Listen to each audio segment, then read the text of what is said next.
Hello friends, எல்லோரும் எப்படி இருக்கீங்க?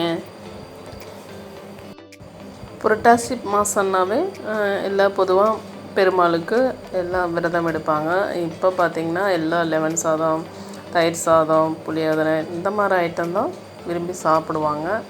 படையலும் வைப்பாங்க சாமிக்கு. 2 கப் அரிசி போட்டு நான் சாதம் வச்சுருக்கேன். இப்போ ஒரு கரண்டை எடுத்து அப்படியே ப்ரெஸ் பண்ணி விட்டிங்கன்னா அப்படியே குழஞ்ச மாதிரி ஆயிரும் சாதம். இப்போ 2 கப்பு நீங்கள் அரிசி போட்டிங்கன்னா 5 கப் தண்ணி ஊற்றணும். தயிர் சாதத்துக்கு மெஷர்மெண்ட்டு கரெக்ட் அளவு. இப்போ நல்லா சூடாகிடுச்சு. 1/2 ஸ்பூன் நெய் விட்டாச்சு. முந்திரி பருப்பு எடுத்து வச்சுருக்கேன், ஒரு 1/2 கப் போட்டு. பால் 1 கப் போட்டு எடுத்து வச்சுருக்கேன்.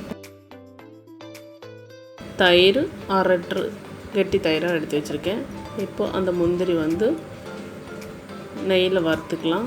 பாதியாக வேணாலும் நம்ம உடச்சி போட்டுடலாம், இல்லைன்னா முழுசாக போடுறதுனாலும் போட்டுக்கலாம். பருப்போடு சேர்த்து சாப்பிட்டிங்கன்னா ரொம்பவே தயிர் சாதம் சூப்பராக இருக்கும். இப்போ நல்லா வதக்கியாச்சு. இந்த மாற்றி வச்சிடலாம். இப்போ கடுகு ஒரு 1/2 ஸ்பூனோடு சேர்த்திருக்கேன். கடலை பருப்பு 1 ஸ்பூனோடு சேர்த்திருக்கேன். உளுந்து ஒரு 1/2 ஸ்பூன் சேர்த்திருக்கேன். காஞ்ச மிளகாய் கடுகு வெடிச்சு வரும். காஞ்ச மிளகாய் ஃபஸ்ட்டு போடுங்க.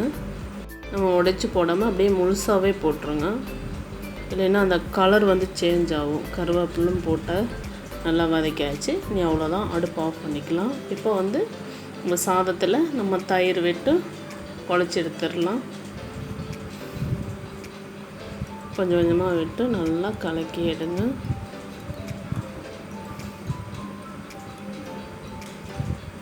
அதோட பாலும் சேர்த்தியாச்சு.